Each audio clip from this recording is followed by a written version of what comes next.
শ্রী শ্রী রাধারমণ জয়তী। জয় শ্রী শ্রী নারায়ণ, জয় নরোত্তম, জয় দেবী মাতা সরস্বতী। উপেন্দ্র কিশোর রায় চৌধুরী রচিত ছেলেদের মহাভারতে মহাপ্রস্থানিক পর্ব। যদু বংশের বিনাশ ও কৃষ্ণের দেহত্যাগের কথা শুনিয়া আর যুধিষ্ঠির পৃথিবীতে থাকিতে চাহিলেন না। সুতরাং তিনি এখন মহাপ্রস্থানী অর্থাৎ প্রাণত্যাগের উদ্দেশ্যে হিমালয়ে প্রস্থান কর্তব্য বুঝিয়া অর্জুনকে বলিলেন, ভাই, আমি ভাবিয়াছি শীঘ্রই দেহত্যাগ করিব, এখন তোমরা কি করিবে স্থির করো। অর্জুন বলিলেন, আমিও তাহাই স্থির করিয়াছি। এ কথা শুনিয়া ভীম, নকুল, সহদেব এবং দ্রৌপদী বলিলেন, আমরাও তাহাই করিব। এইরূপে সকলের পরামর্শ স্থির হইলে পরীক্ষিতকে হস্তিনার রাজা করিয়া যুধিষ্ঠির, ভীম, অর্জুন, নকুল, সহদেব এবং দ্রৌপদী মহাপ্রস্থানে উদ্যত হইলেন। প্রজাগণ কাতর স্বরে তাহাদিগকে বারণ করিল, কিন্তু তাহারা আর মর্তবাসে সম্মত হইলেন না।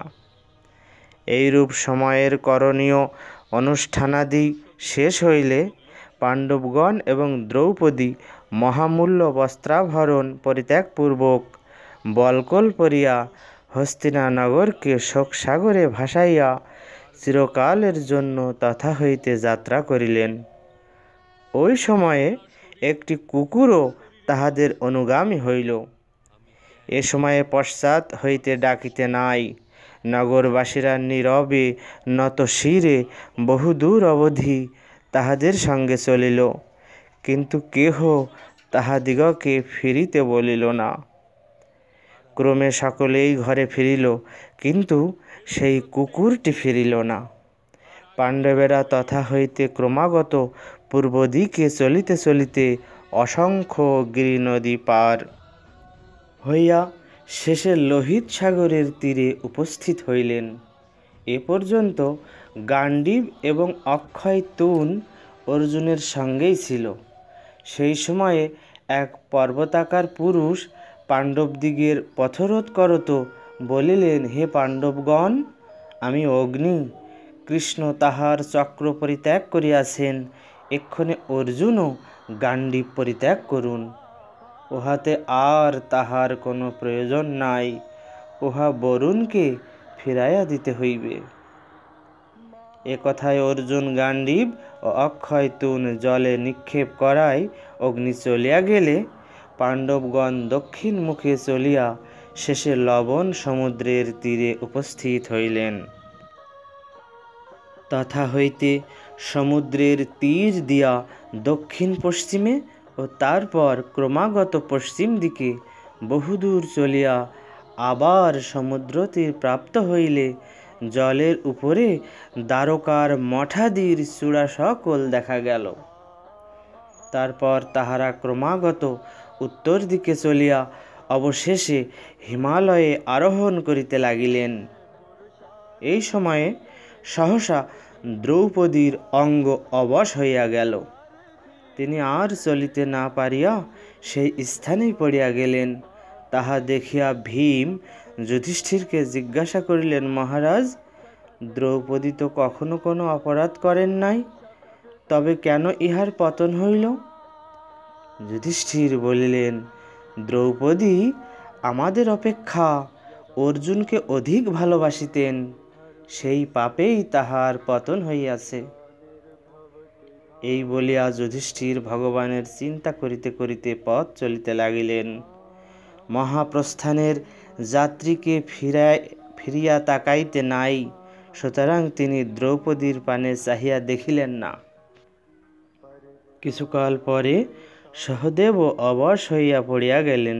তখন ভীম যুধিষ্ঠিরকে জিজ্ঞাসা করিলেন, মহারাজ, সহদেব অতি সুশীল ছিল এবং সর্বদাই আমাদের সেবা করিত, সে কি অপরাধে পতিত হইল? যুধিষ্ঠির বলিলেন, সর্বাপেক্ষা বিদ্বান বলিয়া সহদেবের অহংকার ছিল, তাহাতেই উহার পতন হইয়াছে। এই বলিয়া যুধিষ্ঠির এক মনে ভগবানকে ভাবিয়া চলিতে লাগিলেন, সহদেবের দিকে ফিরিয়া চাহিলেন না।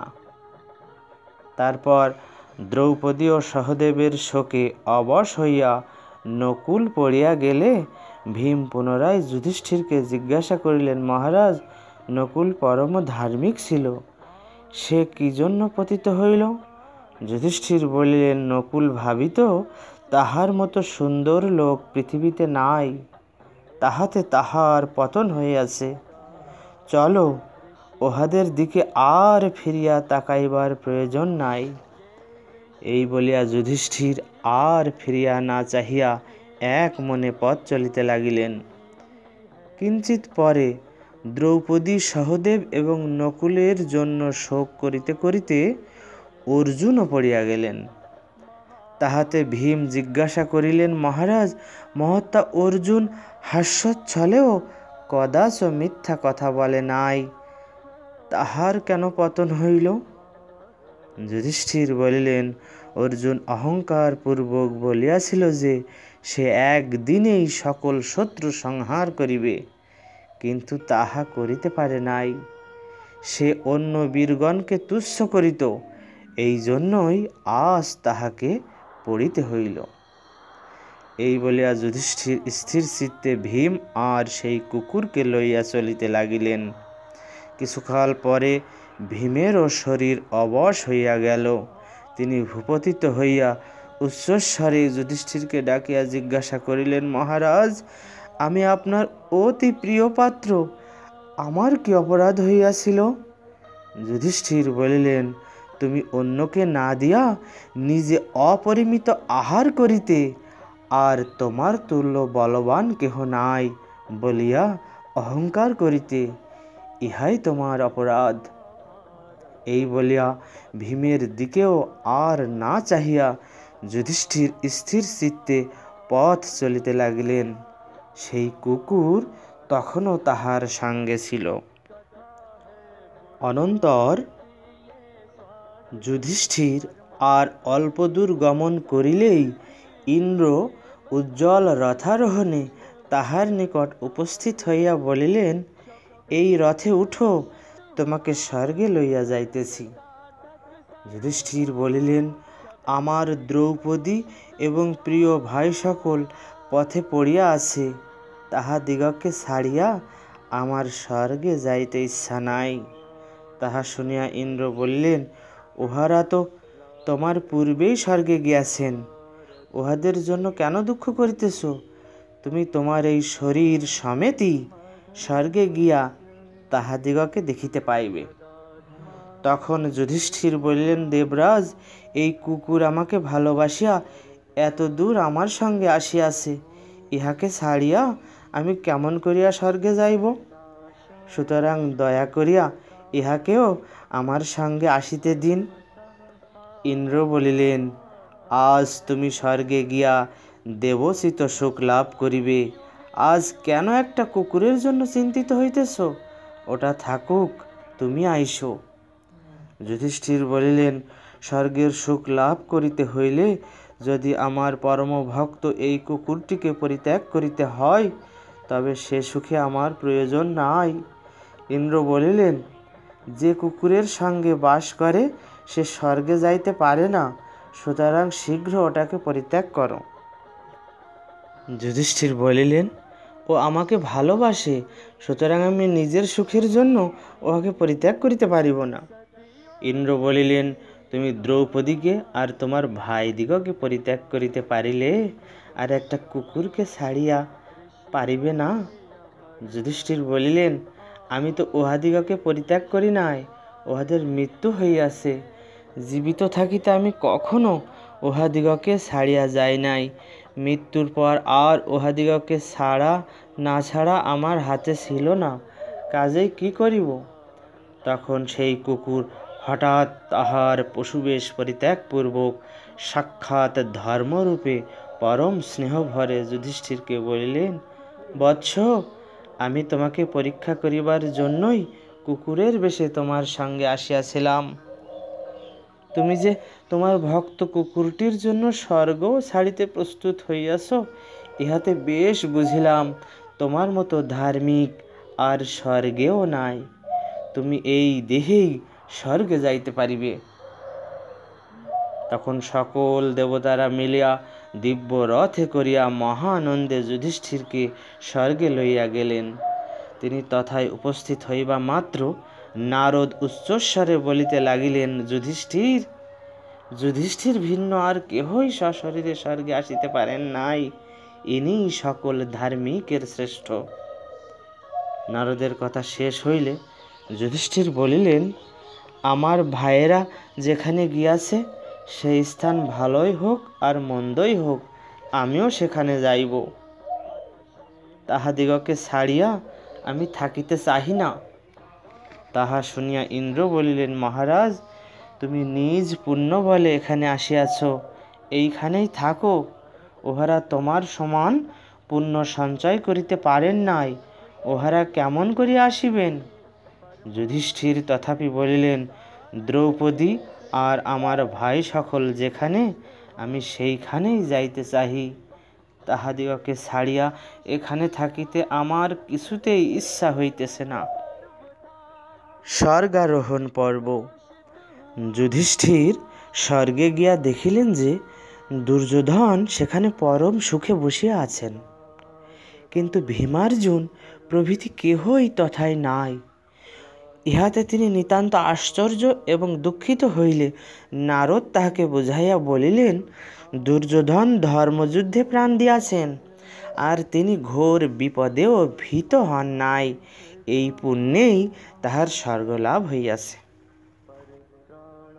তখন যুধিষ্ঠির দেবতাদিগকে বলিলেন, হে দেবতাগণ, আমি তো এখানে কর্ণকে দেখিতে পাইতেছি না। যে সকল রাজা আমার জন্য যুদ্ধে প্রাণ দিয়াছিলেন, তাহারাই বা এখন কোথায়? তাহারা কি স্বর্গে আসিতে পান নাই? তাহাদিগকে ছাড়িয়া আমি এই স্থানে কিরূপে থাকিব? কর্ণের জন্য আমার প্রাণে বড়ই ক্লেশ হইতেছে, আমি তাহাকে দেখিতে চাই। ভীম, অর্জুন, নকুল, সহদেব, দ্রৌপদী ইহাদিগকে দেখিতে আমার বড়ই ইচ্ছা হইতেছে। আমি সত্য কহিতেছি, তাহাদিগকে ছাড়িয়া আমি এখানে থাকিতে পারিব না। উহারা যেখানে নাই সেখানে থাকিয়া আমার কি সুখ? উহারা যেখানে আছেন সেই স্থানে আমার স্বর্গ। এ কথায় দেবগণ বলিলেন, বৎস, তোমার যদি উহাদিগের নিকট যাইবার নিতান্ত ইচ্ছা হইয়া থাকে, তবে শীঘ্র সেখানে যাও। ইন্দ্র আমাদিগকে তোমার সকল ইচ্ছাই পূর্ণ করিতে বলিয়াছেন, সুতরাং আমরা তাহা করিব। এই বলিয়া তাহারা একজন দেবদূতকে ডাকিয়া বলিলেন, তুমি শীঘ্র ইহাকে নিয়া ইহার আত্মীয়গণের সহিত দেখা করাও। দেবদূত তখনই যুধিষ্ঠিরকে পথ দেখাইয়া লইয়া চলিল। সে বড়ই ভীষণ পথ, পাপীরা উহাতে চলাফেরা করে। মশা, মাছি, কীট, ভল্লুকাদিতে এবং অস্থি, রক্ত, মাংসের কর্দম ও পুঁতি গন্ধে সেই ঘোর অন্ধকার পথ পরিপূর্ণ। চারিদিকে ভীষণ অগ্নি, লৌহচঞ্চু কাক ও গৃধিনীগণ দলে দলে তথায় উড়িয়া বেড়াইতেছে। পর্বতাকর সূচমুখ ভূতগণ তথায় ছুটাছুটি করিতেছে। তাহাদের কোনোটা রক্ত মাখা, কোনোটার হাত পা কাটা, কোনোটার নাড়ি ভুড়ি বাহির হইয়া পড়িয়াছে। সেখানকার নদীর জল আগুনের মতো গরম, গাছের পাতা খুরের মতো ধারালো। চারিদিকে লোহার কলসিতে ফুটন্ত তেলের মধ্যে ভাজা হইতে হইতে পাপীরা চিৎকার করিতেছে। কি ভয়ঙ্কর স্থান! যুধিষ্ঠির তাহা দেখিয়া দূতকে জিজ্ঞাসা করিলেন, মহাশয়, এ পথে আর কত দূর যাইতে হইবে? দেবদূত বলিলেন, মহারাজ, আপনার কষ্ট হইলে দেবতারা আপনাকে ফিরাইয়া নিতে বলিয়াছেন, সুতরাং যদি বলেন এখান হইতে ফিরি। এ কথায় যুধিষ্ঠির সেখান হইতে ফিরিলেন, আর অমনি চারিদিক হইতে অতি কাতর স্বরে কাহারা বলিতে লাগিল, হে মহারাজ, দয়া করিয়া আর এক মুহূর্ত অপেক্ষা করুন।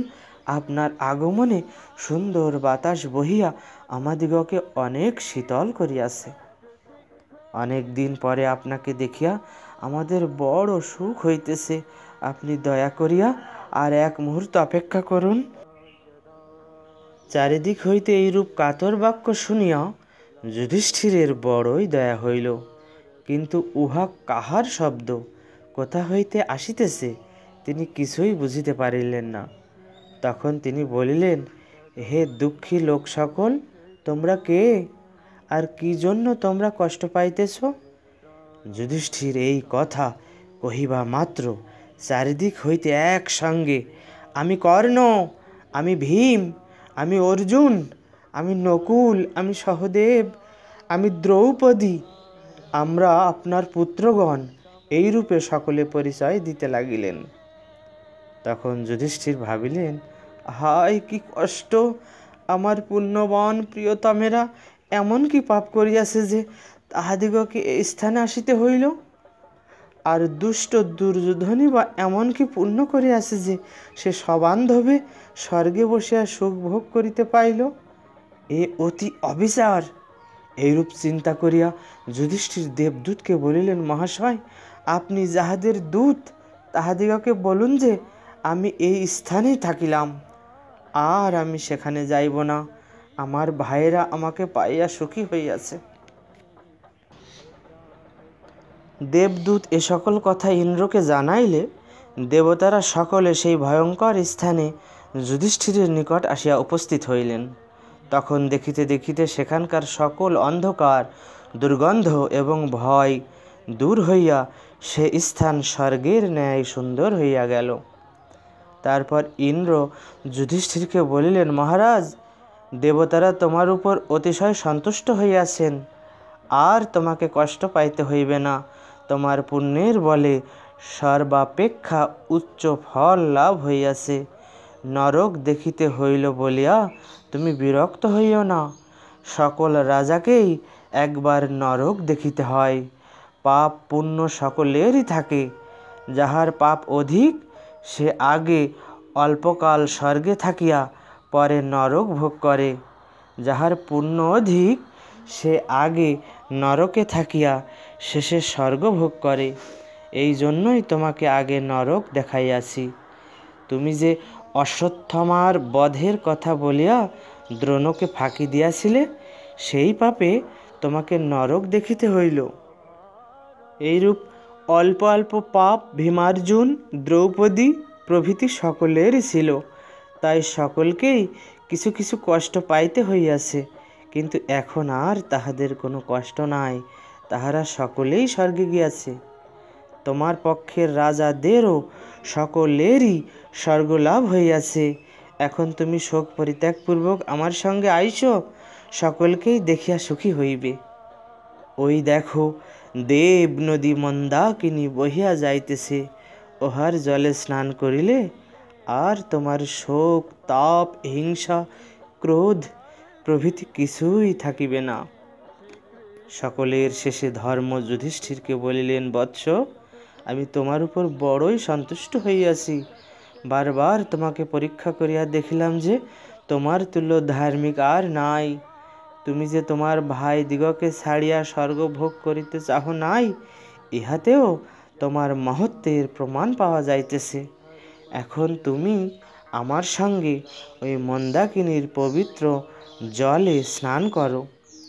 মন্দাকিনীর জলে স্নান করা মাত্র যুধিষ্ঠিরের মানুষ দেহ দূর হইয়া দেবতুল্য অপরূপ উজ্জ্বল মূর্তি দেখা দিল। তখন তিনি ভীম, অর্জুন, নকুল, সহদেব, দ্রৌপদী, কুন্তী, মাদ্রী, পাণ্ডু, ভীষ্ম, দ্রোণ প্রভৃতি আত্মীয়গণ এবং কৃষ্ণের সহিত মিলিয়া স্বর্গের অতুল আনন্দে মগ্ন হইলেন। জয় শ্রী কেশব, জয় শ্রী কেশব, জয় শ্রী কেশব।